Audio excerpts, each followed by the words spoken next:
Hey everyone, welcome to the Unhandled Exception podcast. I'm Dan Clark and this is episode number 56. And today I'm joined by Laïla Bougriâ to chat about NServiceBus and, according to her bio, her fascination with solving distributed riddles, which sounds quite fun. So welcome to the show, Laïla. It's great to have you on. Well, thanks for having me. It's good to be here. Oh yeah, most welcome. I think we've had this in the diary for a while, so it's good to chat about this. So could you introduce yourselves to listeners and tell us a bit about what you do?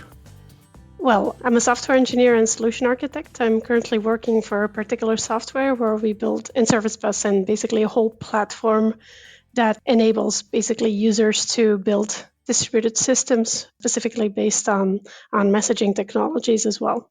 And I've been a developer for I'm not sure I feel comfortable sharing for how long, but almost 2 decades, I think, at this point. So I've been at this for a while, and I've done, a very sort of wide variety of different projects. I've been working as a consultant.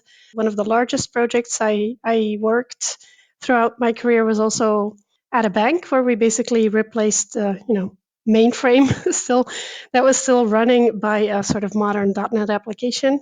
Was a really, really fun project, and then many, many other things.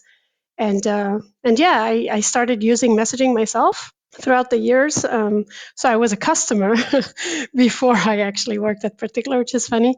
But yeah, I think that's also cool because then you can come into the company and say, well, these are the things I liked, but these are the things I didn't, and then how can we improve those? Which is always fun to be able to put your own sort of dent on a product as well. So yeah.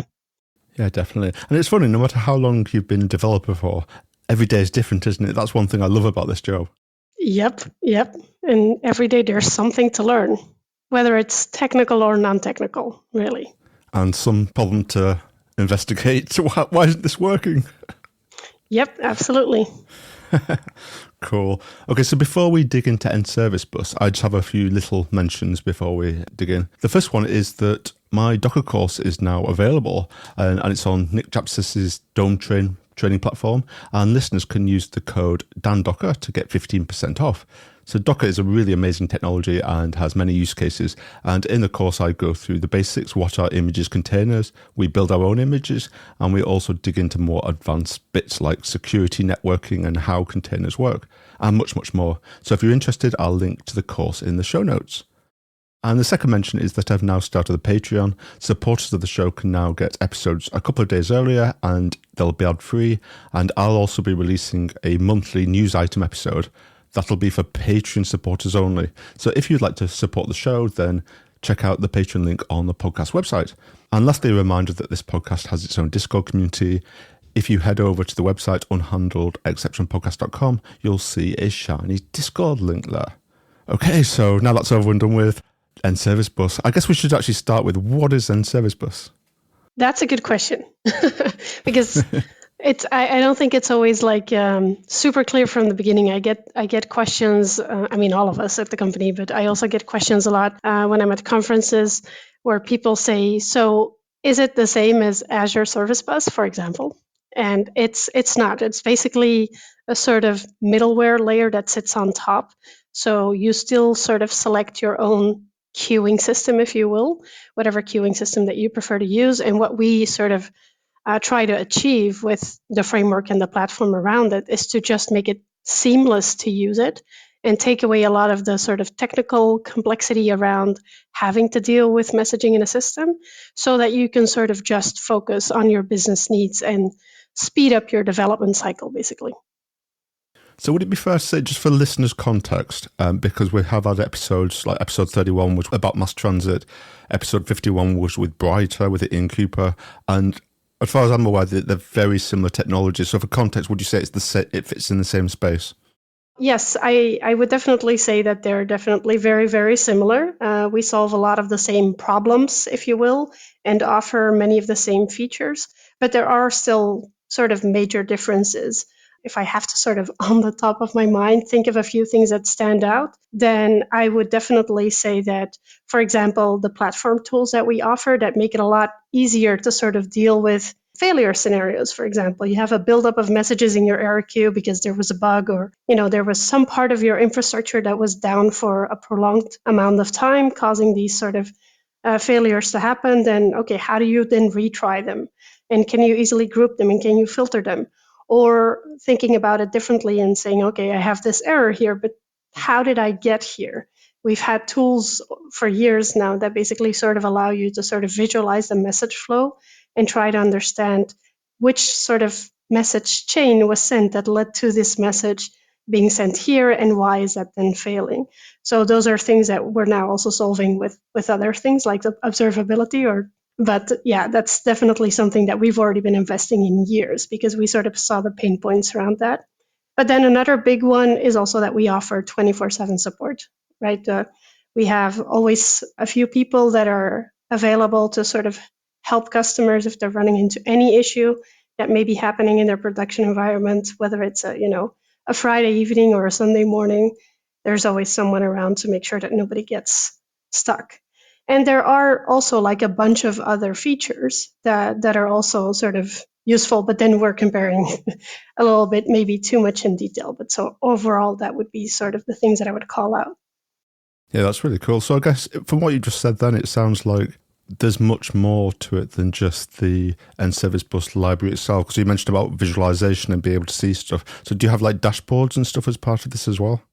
Yes, absolutely. So we basically have service control, which is like the sort of backend, if you will, where all of these, failed messages are stored, but maybe even audited messages if you have that configured, right? And then we have a sort of front end, multiple front ends currently on top of that allow you to sort of see which messages failed or to sort of see like, okay, what are the metrics? How many messages am I ingesting in a certain time span?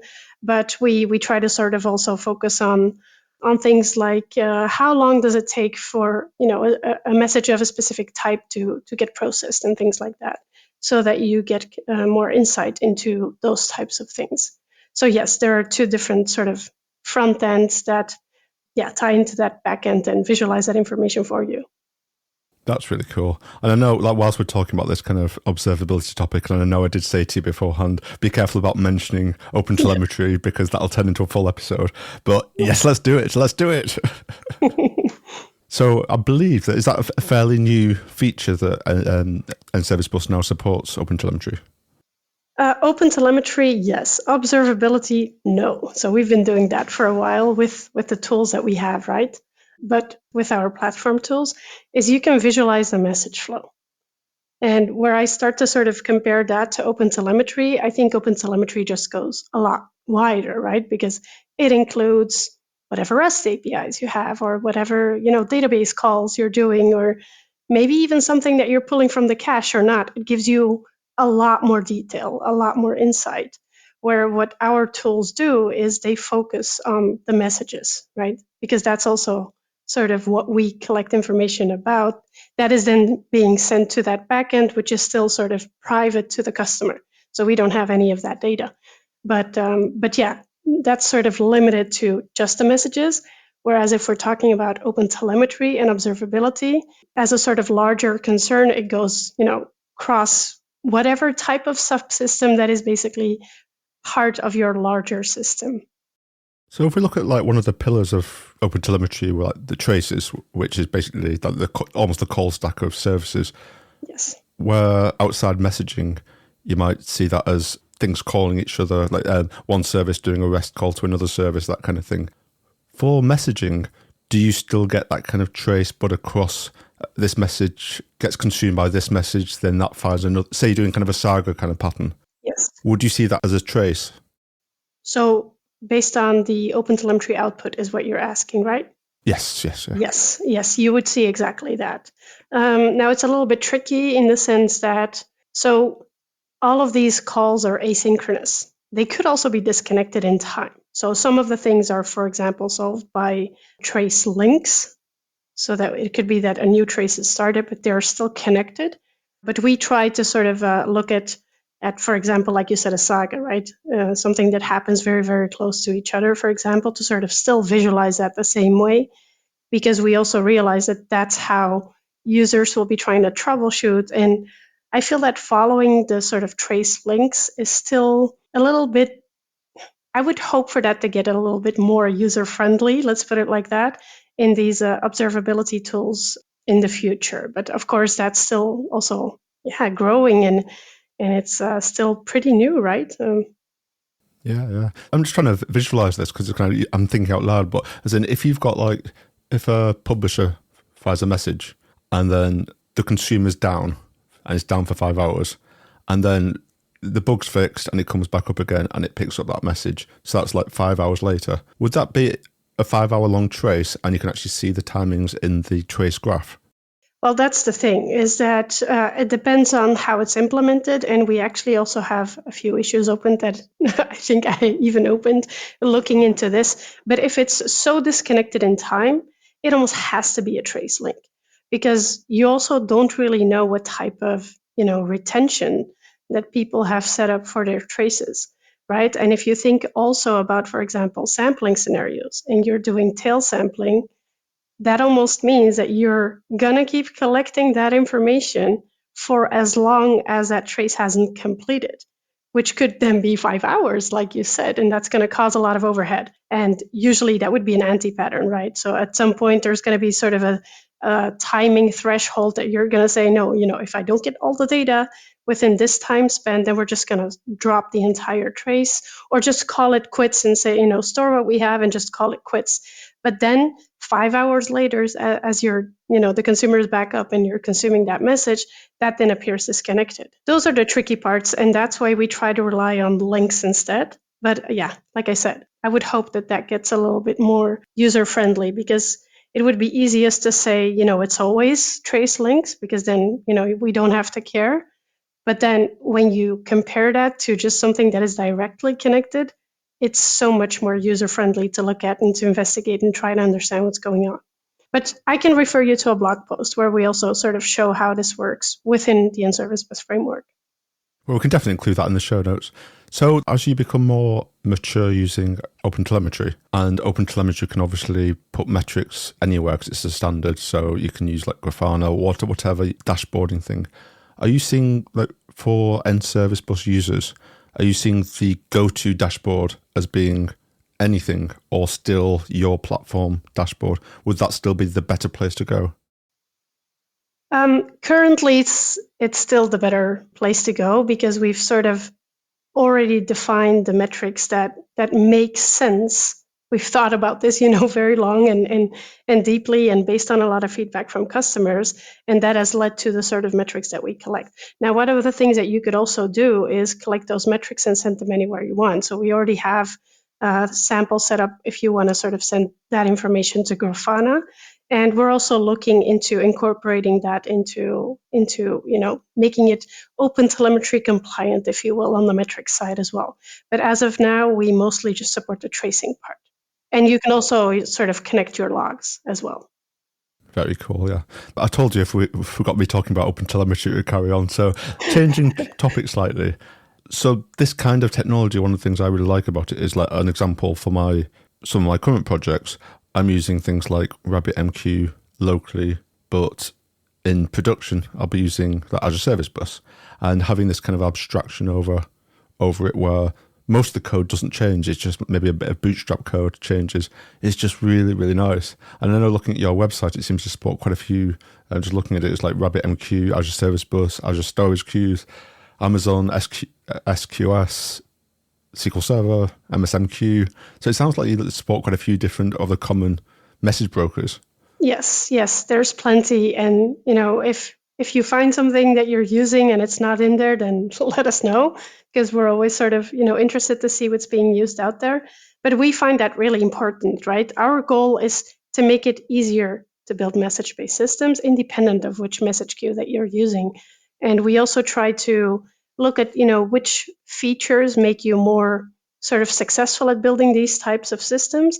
And we will also try to sort of fill the gaps of the underlying queuing system and solve that differently. So that's why we also have in our documentation, for example, always a sort of transport at a glance page where you can sort of see what is supported, what is not, and how is it supported? Is it supported natively by the queuing system or not? And things like that. So do you find that you kind of almost have to, because this is an abstraction, have to take the lowest common denominator of features or something like. So if, for example, Azure Service Bus does something very specific that the others don't do, if using NServiceBus you can't do that thing, or have you got a way of hooking into the more niche, not niche, but as in features that only apply to one of the brokers? Well, yeah, that's what I meant. So, for example, let me see if I can come up with an example. Like, for example, let's say a native publish subscribe type of mechanism, right? That's supported by Azure Service Bus. But if you're using Azure Storage Queues, there are no topics there. You're still able to do that either way because we sort of solve it underneath by using our storage mechanism and things like that, so that you can sort of still use the same feature and build your system in the same way with that same, decoupling that brings on the component level. And we sort of will fix that for you behind the scenes. And that sometimes gets us into very, very interesting, problems and territory, but that's what makes it fun, right? Oh, well, so with Azure Storage Queues, so as you say, that is just queues, it's not topics and subscriptions. You can actually do that kind of thing, or pretend to do that kind of thing using NServiceBus. Yeah, exactly. You can. It is a native thing. If you are using storage table, then you can do that. Because with Azure Storage Queues, you can still do pubs up, but it requires storage table.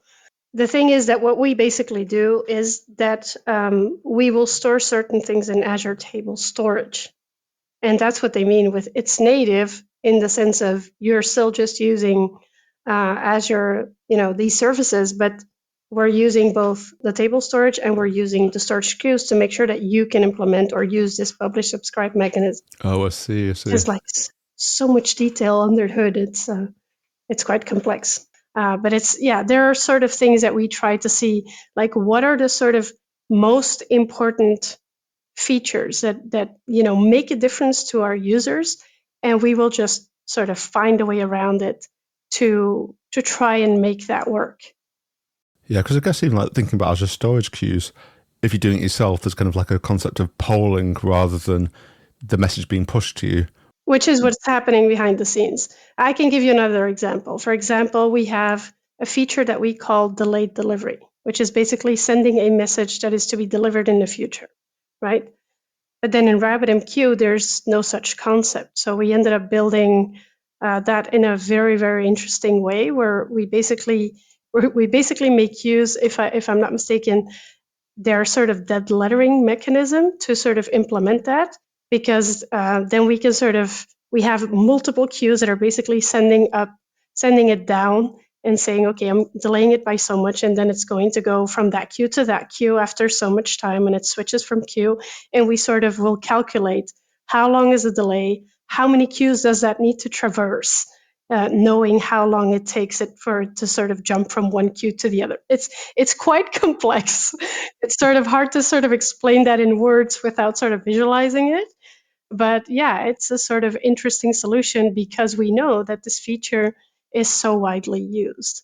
For example, if you're using a Saga, right, it's super useful to say within a Saga, request timeout. I'm just going to wait for, let's say that you have an order fulfillment process and you say, one of my business rules is that this order needs to be fulfilled or paid for within 2 business days. And if that doesn't happen, I'm going to refund. So what you can then do is say, I'm going to request a timeout in 2 days. And then that will just, invoke the Saga and that basically timeout handler. And then you can do whatever checks are needed and then execute and finalize your business process. So from the business perspective, it's so much more seamless and it's so much more, I just like the way that it sort of guides you to create and also sort of keep your code that pertains to a single business process together. And that's one of the things that I really enjoyed myself when I was, a user myself and a customer myself, is that, death to the batch job, that's not a concern anymore, where we need to sort of check and then, have pager duty alerts because the batch failed at 4 a.m. and blah. That's so 90s. Early 2000s. I don't know if it's that long ago. I'm sure RabbitMQ has got a native plugin to do delayed delivery. They do. But Well, either it wasn't there at the time when this was implemented, because this goes back a while. It's from V4.3, or we didn't want to introduce that dependency of users having to have the plugin in order to be able to use this. Because that's another thing, is that we tried to do that as little as possible, to sort of, now you need this in order to be able to do that, and because it just increases complexity so much. Oh, I see. So I know we've mentioned like things like retries and stuff, and a lot of the stuff you've been talking about kind of really shows the complexity that because you're doing it, we don't have to do it, and we can just focus on like actually business value. And you mentioned about retries, so presumably you can like set up different kinds of strategies over retries and how long it waits and that kind of thing. Absolutely. You don't even have to do anything. So this is a default setting. By definition, you're going to have we have sort of different retry mechanisms. We have what we call the immediate retries, which is it fails, I'll just immediately try again. There's no wait time.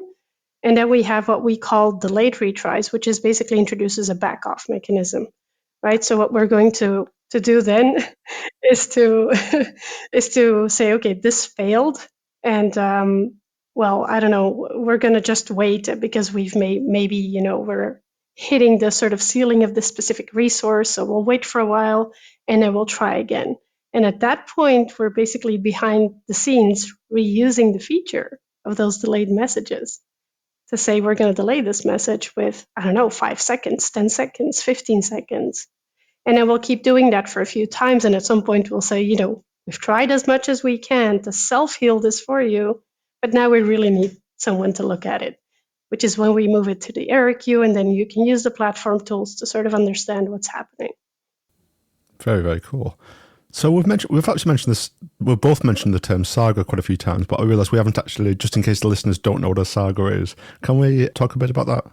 Yes. So I think it's. I feel sometimes it's a bit of a conflated term. So one of the things I really like to do is first differentiate the Saga distributed transactions pattern, which you will find on the Azure architecture guidance as well, and then the NServiceBus Saga, because they're very similar and you can achieve similar things with it, but they're not entirely equal. So the Saga distributed transactions pattern is basically a sort of failure management pattern, and is sort of comes from the need in which we basically don't have distributed transactions anymore, right? Maybe you're using Cosmos in part of your system and NSQL in another part of your system, and now you need to store as part of a sort of business transaction some data to both of those infrastructures. And they each have their transaction management, but you can't combine those, right? So, but it's still for you a sort of, logical business transaction. And that's one of the things that you can use a Saga distributed transactions pattern for, is say, you know what, I'm going to try infrastructure A first, so SQL Server. If that succeeds, I'm going to try the next one. And if that fails, I know I have to go back to SQL Server and do that there. And you can do that with an NServiceBus Saga to send a message to do the work on SQL Server, and then when that succeeds, to send a message to the Cosmos and update your data there. So you can sort of use an NServiceBus Saga to implement that pattern.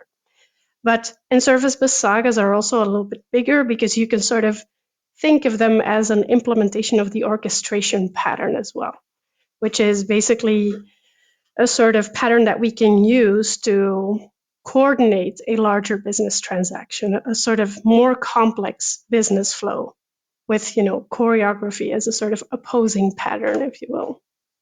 Yeah, I guess that latter one is kind of, when I think of sagas, it's more that orchestration of what happens to like an order as it goes through, as it gets processed. When you mention about transactions, then does, say, one of the bits fails, does that handle rollback? So obviously you must have to do something yourself because you don't know what a consumer is going to do, but as in, is there a concept to help us deal with that situation? Definitely. So it also depends on how you're configuring things, right? But one of the biggest complexities that sort of emerge when you're using messaging in a system is that usually you have some data in a database, but you're also using a message broker. So you're already by definition using two different types of infrastructure with, if any, different transaction mechanisms. So that's already tricky. That was, unless you were using MSMQ, where that was sort of handled for you. But Why would you do that? Well, I think there are still plenty of very successful applications running on top of that. But clearly, that wouldn't be our choice today if we start building something. So that exposed us to, okay, how do we handle that? Which then, and I feel like I'm just throwing patterns all over the place, but that introduces a sort of outbox pattern where what we're trying to do is create consistency between your database operations and your broker operations, right? So that's where we sort of talk about ghost messages and zombie records. I find that really funny. It gives me an opportunity to draw like silly pictures all the time. But so think of a scenario in which you're first persisting some information to your database, and then you want to publish an event to signal to the rest of the system, like, hey, I was able to store this, or I was able to create this order, or whatever it is, to sort of signal to the rest of the system a sort of concrete business event that has occurred. If you're able to store that information in your database, but then the connection to your broker fails, then basically at that point, you have what we call a zombie record, because it's in your database and that was successfully stored, that transaction succeeded. But the rest of the system is completely unaware of the fact that that happened because you weren't able to publish the event. So that's one sort of consistency problem. And then an alternative is to say, I'm going to publish the event first, and then I'll store the information in my database. But that just introduces, the other problem is, okay, I'm publishing the event, the rest of the system knows, and then I can't access my database. And then you get a sort of, ghost message, like this message is telling the system that this order was placed, but it's nowhere to be found in the system, right? So that's what the outbox addresses. Because what we try to do is say, we're going to, instead of publishing immediately, we're just capturing all of those message operations, piggybacking on the database transactions, storing them there, and then within another mechanism that is then a lot safer, we're going to publish or send out whatever operation that was. It doesn't really matter whether it's a send or a publish operation. So is that something, that checking for ghost messages or zombie messages, is that something that NServiceBus does for you, or do you have to then implement something to check those for those messages? No, so that's one of the things that we do, right? If you just enable the outbox on your endpoints, because that's a caveat, you have to do that across your entire system or this doesn't work, then that's not a problem you have to think about. Because what we will take care of is, dispatching all of those operations reliably. We could be dispatching duplicates, but we will make sure that we deduplicate them on the other side. And that's why it's also so important to have the outbox enabled on all the endpoints, because we're not solving it on a single endpoint. We try as much as possible, but there are scenarios where duplicate messages could go out, but then on the receiving endpoint, we will make sure that we deduplicate. Does that make sense?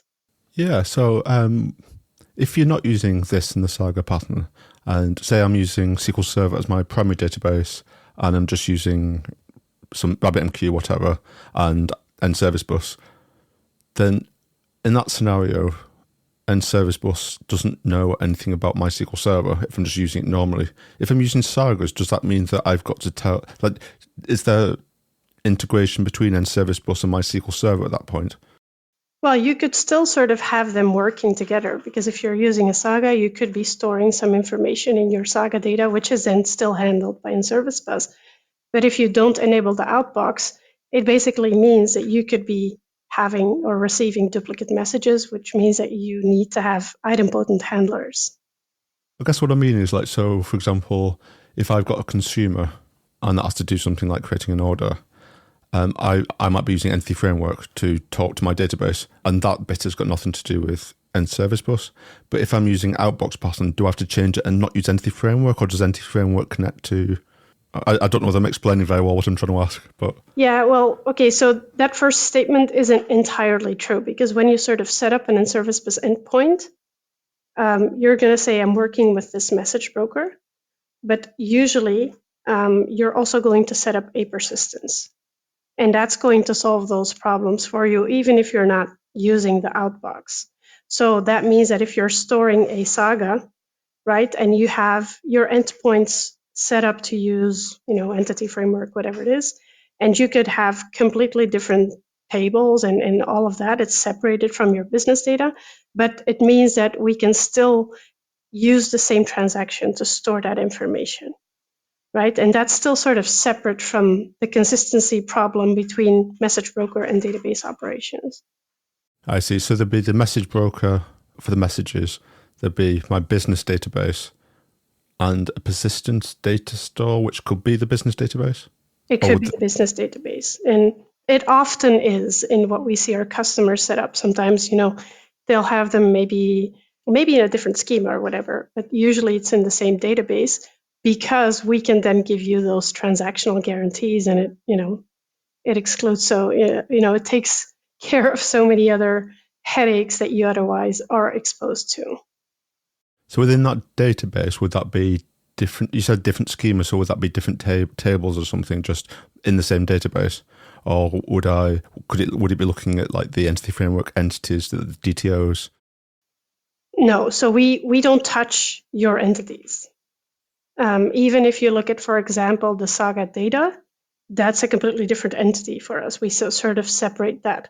Also because, one of the things that are important to sort of remember is that when a Saga is completed, we will remove the Saga data. It's removed because, the business flow is sort of deemed completed, so we don't keep track of that data. So it's usually in the same database. It could be in a different schema. It could not be. It's definitely going to be in separate tables. Yes. That's really nice. I must admit, whilst I've used messaging quite a lot, I've not used Tigers that much. So I've always had that separation where I've not had my business databases had nothing to do with the message broker stuff. They're just separate. But yeah, it does sound like that gives you a lot of extra protection and resiliency, I guess. I find that a really powerful pattern. I think definitely as a user, it's like, you're introduced to this concept of sagas and you start seeing them everywhere, right? But that happens to all of us with any type of feature, right? Or any type of concept. But I think you have to sort of be aware of also like the challenges that introduces and the overhead, because it means that if you're sort of processing a message that's connected to a saga, we'll always get that saga data from the database so that you have that available to work with and all of that. And if you make some changes to that, that will be persisted. So you have to sort of be aware that you're sort of building a state machine there and to use it when it makes sense, when you have a complex business transaction that does require such a thing. One of the sort of guidelines that I've sort of keep around that I find really powerful to think about these things is that if you're looking at a sort of complex business process, especially when that requires you to do some compensation of transactions, if things go wrong, or not even like wrong in the technical sense, but in the business sense, right? Your credit card bounced and now we need to maybe cancel the order. Then I find that a saga or an orchestrated approach can be super powerful. Yeah, it definitely sounds very powerful. Can you do? I'm just thinking about like other without mentioning, well, can do like mass transit, for example. Like just thinking features of that. It supports things like request response pattern over messaging. Does NServiceBus offer a similar kind of thing? It does, yeah. We also offer request response over messaging, and it's basically you can even from any handler sort of use an API that's called reply. So it really gives you that sort of idea of, okay, I got a request here, but I'm just replying back to whoever sent that to me, and then we'll just take care of it based on message headers that we introduced there as well. But yeah, that's one of the patterns that we support. And yeah, publish subscribe is like super popular, but actually I have this in one of my sessions. I tend to use that as a sort of funny example to prove the sort of truth. But it's really important to understand, like, when is request response still useful even in a messaging scenario, and when is publish subscribe the better thing. Because one of the things that I sort of come across a lot is what we call passive aggressive events, if you will, because the idea of using the publish subscribe pattern is that the publisher is completely unaware of subscribers. But if you're publishing an event and you have this expectation that something is going to happen, or that you're going to get a response, or that there are specific other components that are subscribed to that and you are dependent on that, then just use request response, because that's what we call passive aggressive events. I always compare this with like me walking into the kitchen after like a crazy, evening. My husband is always kind enough to usually cook in the house. And then I'm like, sometimes I get into the kitchen, it's like, oh my God, like what happened? Like, did you easily use like every pot and pan in the whole kitchen, And at that point, I could sort of publish an event and say, the kitchen is messy, right? But I have this expectation that one, he's listening to me. And second, that he's going to actually take action and come help me clean the mess up, which, that's passive aggressive communication. And I guess we can all agree that that's not really healthy for your relationships. But I tried to compare that with it's also not really healthy for your systems. So to be clear about your intent and explicit. I love all these different terms like passive aggressive events, zombie messaging or event. I remember when in episode 54, I was speaking with Matt Hunt about cleaning your big ball of mud. It was, so we talked about CQS, and very similar where you described the situation in the kitchen with your husband. He described a situation with his, like basically an analogy with his daughter and getting her to clean a room. Do you like sending a command and with all this kind of thing? It's quite funny. I like to do that because I feel like, it sticks and for people it helps to sort of click with like a sort of, example from life that most people can relate to at least at some point, right? Yeah. So yeah, I try to find those and then reuse those. I find that really fun. Yeah. Very cool. So we are pretty much almost running out of time, but I should really ask as a final question, well, maybe not final, but what is the pricing model of it? Because we've spoken about lots of things, but we're not spoken about, as in, is there different tiers, that kind of thing? Well, yes, there are definitely different tiers. Well, we have all of the details on our website, obviously, and you can always reach out to talk to one of our licensing specialists. But basically, what's going to happen is we're looking at what we call logical endpoints. So, for example, if you have a sales component and that represents an endpoint, it doesn't matter how many times you scale that out. For us, it's the same endpoint. That's really what we mean with logical endpoints. So that's one component that is going to impact the pricing model. And then the other one is the throughput, right? So if there are endpoints where you are, processing thousands, millions of messages, then that's going to also result in a pricing difference as opposed to, well, I'm getting around 10 to 100 messages a day, for example. So that's also going to have an impact. And then we also have all of these other concerns, like, what type of support do you want, and how fast of an answer do you need? Are you maybe running on sort of older versions that, we may not support out of the box anymore? But, sometimes it's not easy to keep up with all the changes, right? Even though we try to make that as frictionless as possible, it's still sometimes just hard to go through, even if it's just updating and there's maybe just a single breaking change or even none because the ones that were introduced don't affect you, then still you need to deploy the whole thing, which is a massive undertaking if we are looking at really large distributed systems. So that's why we also have an offering there as well. It quite often, especially for businesses, provides confidence that there are paid tiers and they know that it's a business behind it that's it's not someone just doing it in the spare time. Like, I don't want to take anything away from people that do projects in the spare time, but I'm just trying to think about it from a business point of view, and having the confidence to basically embrace a full technology for what's going to be many, many years. Absolutely. I feel very, very deep respect for, a lot of community members that are working on open source projects, but that's also been my experience, that if you're in a business setting, especially if you're working with crucial data, they sometimes just have, their own policies that says we don't work with unsupported software. Like, if you can't give me a support policy, then no, you're just not going to pull this dependency in because we can't take that risk. But am I right that if you're doing an open source project, that you can use NServiceBus for free? There's a free tier for open source stuff. Yes, absolutely. We call that, I think, the community edition, and it's limited to, I think, a couple of endpoints. But it's you're allowed to use that in a production environment. So that makes it sort of really nice to get started. even build a couple of, a part of your system in that, push that to production, see how it is and how it feels to sort of maintain that type of a system before like going all in and saying, okay, let's do the whole shebang this way.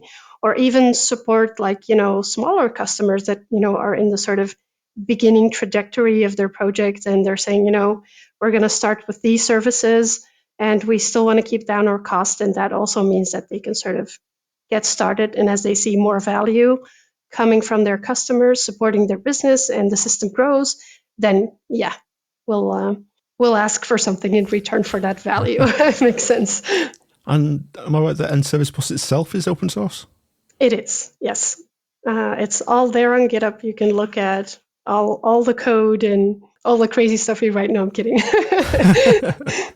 So yeah, I think that's also really cool. That also sort of, I feel, helps the community understand. I mean, at the end of the day, our users are techies, right? We're all software engineers, and we like to understand how things work. So I think a lot of users also go look into the code base to try to figure out how does this work, which also sort of turns up into interesting questions and contributions even from people that say, this could be improved, or I actually found the bug. Not that they have to, but it's like if you have that curiosity, everything is there out in the open. So it's the first time that I've actually in my career been working on an open source product.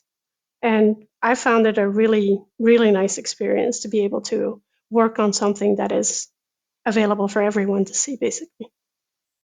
Yeah, it must be a bit of both, really. A nice experience, but also quite nerve-wracking knowing that every commit you do, the world can see. Yes, please don't go look now. No, I'm kidding.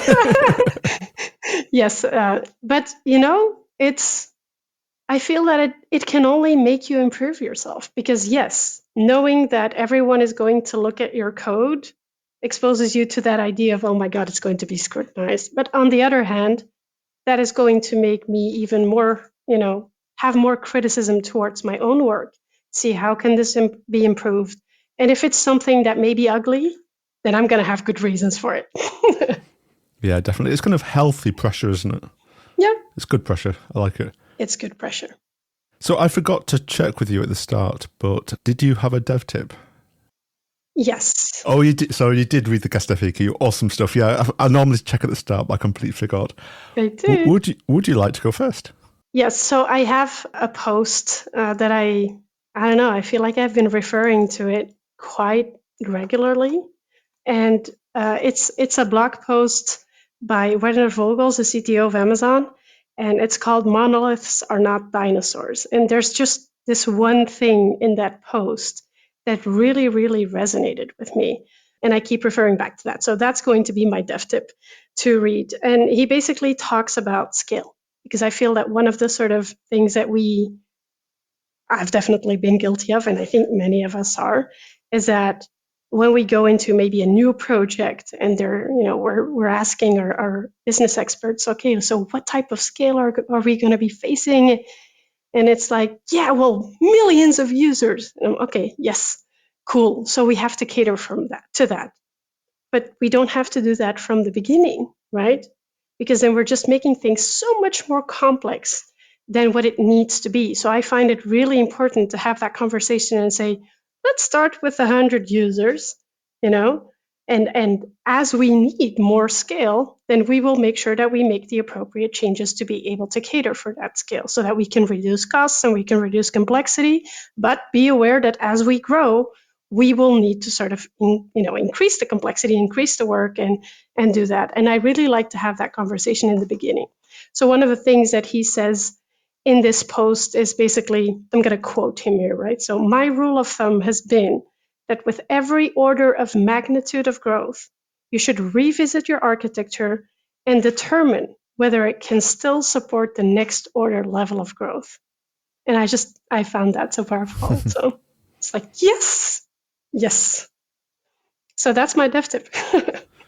Very cool. I do find that quite often it's good that engineers start reading lots of different articles about architecture and stuff, but sometimes I find that with a small project that's never going to scale massively, No.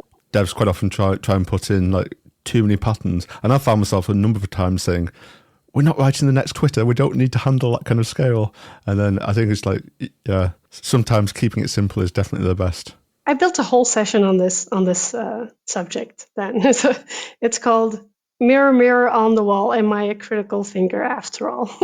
So Nice. if you're going to NDC Porto, or actually there's a bunch of places where I'll be presenting this session. I will pass you on the GitHub link later. I have a repo on that where I basically talk about these things, like how can we make sure that we're not underdoing it, but also not overdoing it. Is that online recorded anywhere, or is it just upcoming talks? Not yet. For now, it's upcoming, and usually NDC does upload their videos, so at some point it will be. Nice. Look forward to seeing that. I'll include links to anything you send me, so it's kind of, and then, yeah, obviously future, NDC does have a YouTube channel which people can subscribe to. Yes. Cool. So my dev tip is just, this isn't a new thing, but I kind of only just started using it because someone, Chris Sev on Twitter, X, I can't say Twitter anymore, has just tweeted a animated GIF showing it, but VS Code has an option in the settings called sticky scroll, and I'd forgotten this existed. I think it was last year it got added. And turning it on just means that as you're scrolling through code and stuff, say a big file, that it keeps the method signature or the class signature in view as you're scrolling. So as you're scrolling down, so whatever class or method you're in, you can always see the signature at the top. And it's really hard to explain, but I'll link to his tweet. And it is just a setting in VS Code. You can just turn it on. And I've been using that since, and it's really nice. So I thought that was worth mentioning. I need to check whether that exists in Rider now. Sorry. Oh, that's a good point. Yeah. Yeah, that's definitely my go-to IDE. I can't help it. Oh, me too. Yes, definitely. I do use VS Code for very, very quick and dirty if I just want to quickly load up something. Yeah. Or I use Vim as well, NVim. But as my IDE, Rider, definitely. I've just done a YouTube video on how to use Git in Rider. I saw that. Yeah. Really cool. Well, I've always used, so this is a tangent, but anyway, I've always used like Git on the command line or an external GUI like Smart Git I've used for quite a few years. And I've just recently been trying to force myself to stay in Rider. And it's actually, I should have done it sooner because Git in Rider is really nice. And just staying in the same place, I just stay so much more focused. Yes, with the built-in terminal, you can still use the command line to do all of your Git commits, whatever it is you're doing.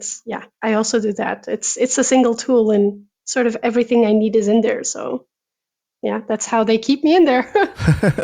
Well, I wasn't using the terminal until recently because I found that, because I use Vim quite a lot, and so any Vim users escape is they're pressing escape every other second all the time. But in Rider, it was like all the pains. If you press escape, it defocuses and goes to the code window. Yes. And it was doing that. I looked into it and asked on, Rider's got a Slack Insider community thing, and I asked about it. And there is a setting you can change to remap that hotkey. So since I got told about that quite recently, I'm now, that's another place I'm staying in Rider, back in the terminal again. Yeah. Yeah, one of the things that I appreciate most is that, given that most of the systems I'm working with now have multiple NServiceBus endpoints, and, especially for like building samples or doing repros, we have like a bunch of endpoints and they're just running in a console, right? And what I really, really love about Rider is that it opens tabs for every running component, as opposed to like having 7 new windows open. And I'm like, oh gosh.